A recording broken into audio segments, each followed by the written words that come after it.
소설 채식주의자로 맨 부커상을 수상한 소설가 한강 씨. 이 한강 작가도요, 5.18을 다룬 소설을 집필했다는 이유로 문학의 블랙리스트 명단에 올랐다는 사실, 이거는 이미 알려졌죠. 그런데 어제 또 하나 기막힌 사실이 전해졌습니다. 한강 작가가 맨 부커상을 수상했을 그 당시 박근혜 대통령이 한강 작가에게 축전을 하나 보내는 게 어떻겠느냐, 문체부가 제안을 했지만 이 제안을 대통령이 거부했단 겁니다. 이건 특검의 조사 결과 드러난 사실입니다. 글쎄요. 여러분 어떻게 생각하십니까? 이분은 과연 이 소식을 듣고 어떤 생각을 하셨을까요? 한강 작가의 부친이자 아재아재 바라아재, 추사, 다산 이런 소설들을 집필한 한국문단의 대원로죠. 한승원 작가 연결이 돼 있습니다. 한승원 선생님 안녕하세요. 네, 안녕하세요. 그러니까 이게 지금 뭐 쇼팽 콩쿨 수상자라든지 세계적인 건축상 수상자, 또 올림픽 메달리스트 이런 사람들한테 빠지지 않고 보내던 게 대통령 축전이거든요. 네네. 그래서 저는 한강 작가한테도 당연히 보낸 줄 알았는데 그 당시에 이거 조금 이상하다는 생각은 못 하셨어요? 왜 이게 안 오는 것에 대해서? 아니, 이상하다는 생각은 하지 않고요. 대통령이 축전 안 보내주기를 잘했다, 저는 그렇게 생각을 했어요. 아니, 받았으면 돌려보내시려고 그랬어요? 왜냐하면요. 예. 그 대통령이라는 사람이 예. 문화융성 어쩌고 저쩌고 하고 체육관 지어주고 무슨 스포츠 재단 만들고 그랬잖아요. 예, 예. 그렇게 요란을 떠는 것보다 서점에 가서 소설가나 시인들 시집 한 권, 소설책 한 권 사주는 것이 훨씬 더 좋은 행사거든요.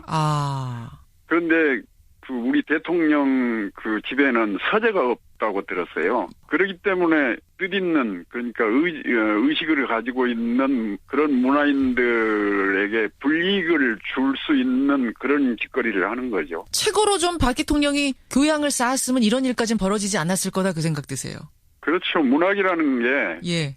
우리 사람의 소양을 만든 거잖아요. 그렇죠. 그러니까 문학을 읽지 않는 판검사, 문학을 읽지 않는 장관이라니 대통령들은 서민들의 삶을 몰라요. 서민의 삶을 모른다. 서민들의 삶을 모르는 사람들이 어떻게 좋은 통치를 하겠습니까? 그러네요. 그러니까 그런 지도자를 만난 게 우리 국민들의 대단히 불행한 거죠. 그래. 전효옥 의원이 사실은 그 얘기를 했어요. 서재에 책이 없다. 있긴 있는데 너무 없어서 없는 거나 다름없다. 이제 이런 얘기를 했었는데 아마 그 말씀하시나 봐요. 근데요, 산 선생님. 네. 말씀하신 것처럼 뭐 축전 안 받는 게 낫다. 안 보내서 다행이다. 그 당시 생각은 하셨다지만 네. 이제 와서 막상 그 이유가 대통령이 꺼려서, 그러니까 문체부가 이거는 보내셔야 됩니다 제안했는데 애써 거부를 했다는 소식을 듣고는 좀 기막히다는 생각은 안 하셨어요? 이거 잘 됐다 그랬죠. 저는 맨부커상 받고 딸이 집에 왔을 때 예. 제가 그런 얘기를 했어요. 혹시 대통령이 점심 대접하겠다고 청와대로 부르면 절대로 가지 말라 그랬어요. 그런 사람들하고 이야기해서 무엇을 하겠어요.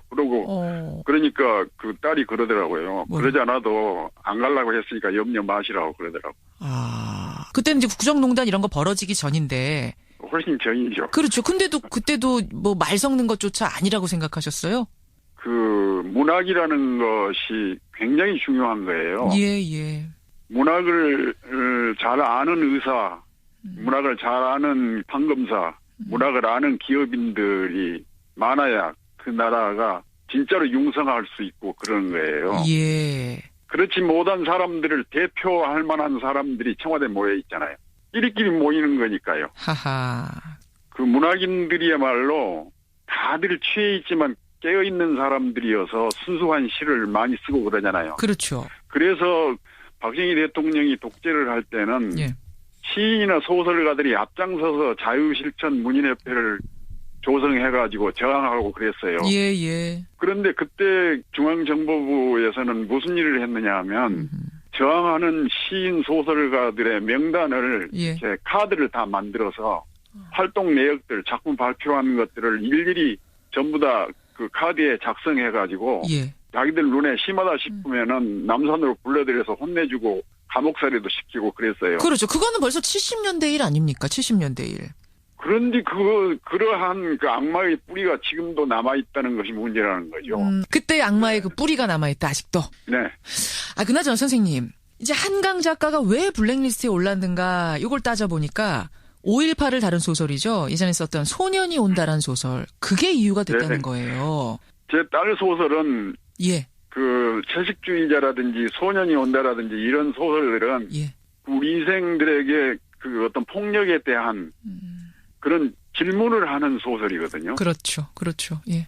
아주 그윽한 소설이거든요. 예. 예. 그런데 다만 5.18 역사에서 소재를 가져왔다는 그 이유만으로 해서 블랙리스트 만들어가지고 그렇게 다스리려고 해서 되겠어요. 제가 다스린다는 말을 썼는데 예. 그것은 그 다스리는 것이 아니고 그 자체가 하나의 폭력인 것이죠. 폭력이죠. 그렇죠. 폭력이죠. 네. 한강 작가도 이 얘기를 당연히 들었겠죠. 이거 5.18 소재로 한 소년이 온다 때문에 블랙리스트 올랐다더라. 대통령이 그것 때문에 축전도 거부했다더라. 이 얘기 듣고는 뭐라고 합니까? 그걸 알고 있더라고요. 알고 있죠. 예.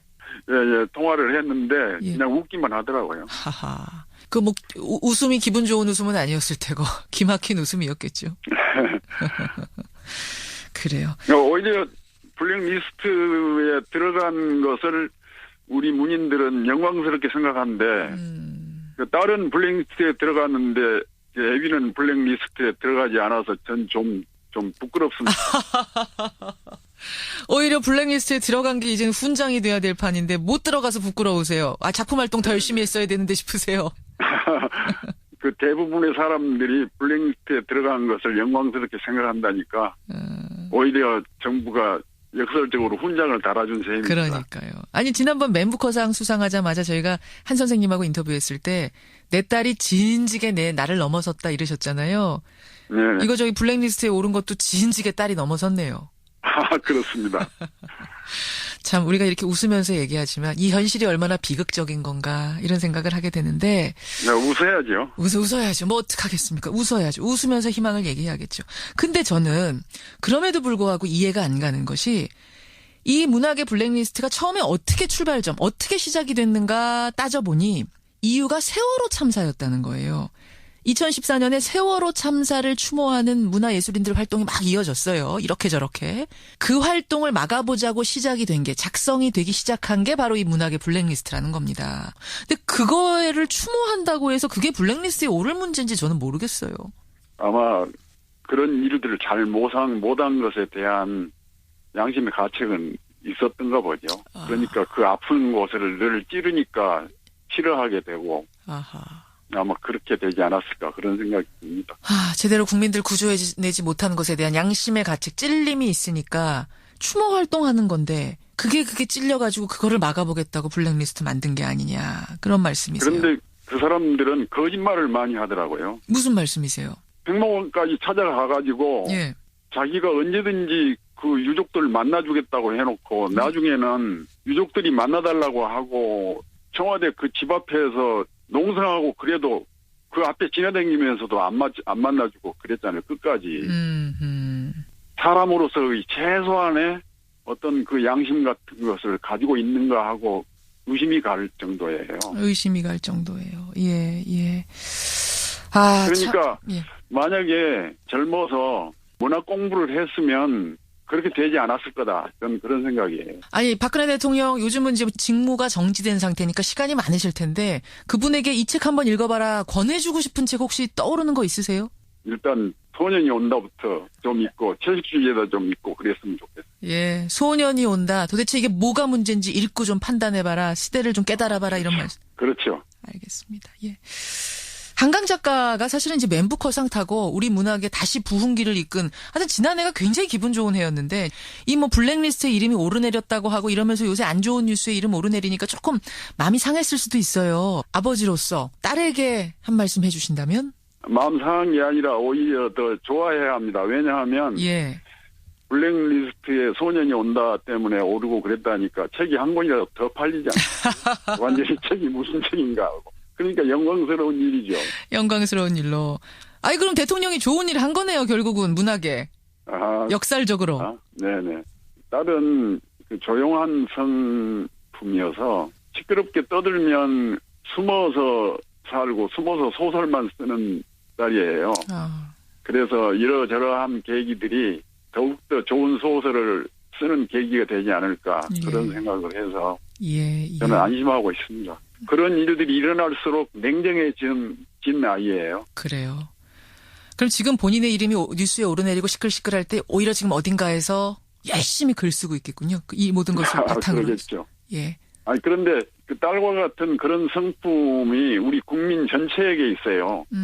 우리 국민 전체들이 평소에는 그렇지 않다가 어려운 일을 당하면 냉정해지는 것이 우리 국민들이에요. 그렇죠. 맞습니다. 예. 그렇기 때문에 저는 그런 얘기를 합니다. 지금 이러저러한 일로 해서 카오스 현상, 혼돈 현상이 일어나 있는데 예. 촛불들이 나서서 잡아주는 코스모스로 가는 안내 역할을 하잖아요. 촛불이 맞아요. 네. 맞습니다. 우리에게는 희망이 있다. 저는 그런 생각을 합니다. 좋은 말씀 감사드리고요. 지금 어딘가에서 냉정하게 열심히 쓰고 있다는 한강 작가의 그 다음 작품, 그 작품도 기대하고 있겠습니다. 오늘 한수원 선생님 귀한 말씀 고맙습니다. 네, 감사합니다. 예, 우리 문단의 대원로시죠. 한승원 작가, 한강 씨의 아버지 한승원 작가 만났습니다.